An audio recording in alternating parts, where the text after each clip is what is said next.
मेरे पास ना कुछ सी फाइनल के, सी इंटर के कुछ स्टूडेंट्स के मैसेज आए, कुछ कॉल आई कि सर एग्ज़ाम आने वाले हैं ना, बड़ी टेंशन हो रही है इस टाइम। अब काफ़ी स्ट्रेस हो रही है, तो जो प्रोडक्टिविटी निकलनी चाहिए वो प्रोडक्टिविटी भी नहीं निकल पा रही। अब लग रहा है कि भैया कुछ याद ही नहीं है। तो देखो ये सब चीज़ ना बिल्कुल नॉर्मल होती है, इसमें इतना टेंशन लेने की ज़रूरत नहीं है। ये एक्चुअल में सबके साथ ही होता है। जो जिसने ढंग से पढ़ रखा ना उसके साथ भी सेम चीज़ होती है, उसको भी यही डर लगा रहता है कि यार ढंग से याद आएगा नहीं आएगा, एग्ज़ाम में याद आएगा नहीं आएगा। तो ये सारी चीज़ें ना दिमाग में चलती रहती हैं। तो इन सब चीज़ों को दिमाग में से निकाल दो। तुम्हारा जो प्लान तुमने बना रखा है उसके हिसाब से चलते रहो। अब एग्ज़ाम के टाइम में जब तैयारी कर रहे होते हैं उस समय ऐसा भी आता है कि मान लो मैंने 2-3 महीने के लिए एग्ज़ाम के लिए छुट्टी ली थी ऑफिस से, और जैसे तैयारी चल रही है, 1 महीना बचा है यार, प्लान के हिसाब से कुछ है नहीं।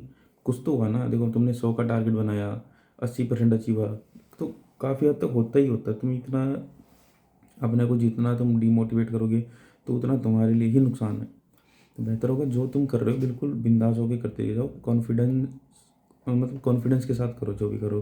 कॉन्फिडेंस अपना लूज़ मत होने दो। अपनी जो तुम्हारी जो कंसिस्टेंसी चल रही है उसको चलने दो। ऐसा होता है भाई 3-4 दिन पढ़े, एक हफ्ता पढ़ लिया लगातार, एक दिन ऐसा होगा कि भाई प्रोडक्टिविटी आई नहीं, दिमाग ही नहीं लग रहा, ये स्ट्रेस ज़्यादा हो, तो वो तो नॉर्मल होता है। कि ऐसे नहीं होती कि भाई लगातार एकदम चलती जाएगी, तो ऐसे ग्राफ भी ऐसे ऐसे ही चलता है थोड़ा थोड़ा। तो कुछ दिन प्रोडक्टिव आई, एक आध दिन फिर थोड़ी बीच में होगी, तो उस दिन अपना जो पढ़ रहे हो उसको ना पढ़े, कुछ अलग एक्टिविटी कर लो, थोड़ा सा अलग की प्रैक्टिकल चल रहा है, थ्योरी पढ़ ली, थोड़ा दिमाग को डाइवर्ट कर दिया। तो इस तरीके से स्ट्रेटजी बना के करो तो तुम्हारा हो जाएगा बिल्कुल आराम से, बिना टेंशन के, ठीक है। बाकी जो देखो अब टाइम इतना बचा है, तो जो तुम लोगों ने कर रखा है तो पहले उसी को रिवाइज करने पे फोकस करो, कोई नई चीज़ को मत छेड़ना, ठीक है। क्योंकि वो फिर उतना ही कन्फ्यूजन क्रिएट उससे होगी, और उतना ही तुम्हें वो चीज़ सोल्व होगी नहीं, वो ढंग से याद होगी नहीं, उसका स्ट्रेस अलग से हो जाएगा। तो बेहतर होगा जो तुमने कर रखा है तुम उसी पे ध्यान दो, ठीक है। ज़्यादा स्ट्रेस मत लो, बिल्कुल कॉन्फिडेंट होके पढ़ो, और बिल्कुल कॉन्फिडेंस के साथ पेपर देने जाओ। अब बंदा कॉन्फिडेंट रहता है तो उस केस में ये रहता है भाई, अगर मान लो मेरे को चीज़ डाउटफुल है, कोई ढंग से नहीं आया ना, तो भाई कॉन्फिडेंस है ना कि चलो 100 नंबर का पेपर है, 30, 40, 50, 60 नंबर का मेरे दिख गया ना, ले 40 नंबर का भी दिख गया कि मेरे कॉन्फिडेंस वाला करा हुआ, ले भाई वो तो मैंने ढंग से कर दिया, ठीक है। बाकी तो मैंने देखो ऐसा तो नहीं कि छोड़ा होगा सारा करके, तो मैं काफ़ी हद तक जा रहा हूँ भाई, 2-3 एक आधा चैप्टर छोड़ दिया होगा, तो वो भी हो ही जाएगा अगर तुमने थोड़ा बहुत भी ढंग से कॉन्फिडेंस में अगर पेपर कर लिया ना। 40 नंबर का अपना टारगेट सेट कर लो भाई, देखो पास होने वाला बता रहा हूँ।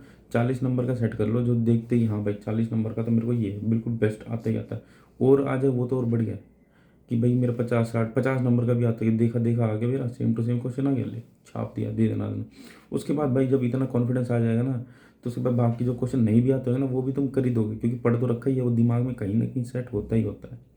तो इतना स्ट्रेस मत लो, तुमने जो कर रखा उसी को ढंग से रिवाइज कर लो, और बिना बिना स्ट्रेस होके जाओ, क्योंकि दिमाग ठंडा रहेगा ना तो ज़्यादा ढंग से पेपर कर पाओगे। ज़्यादा स्ट्रेस में रहेगा तो जो आती हुई चीज़ होगी वो भी नहीं कर पाओगे, ठीक है। तो बिल्कुल बिंदास होके जाओ, कोई टेंशन वाली बात नहीं है।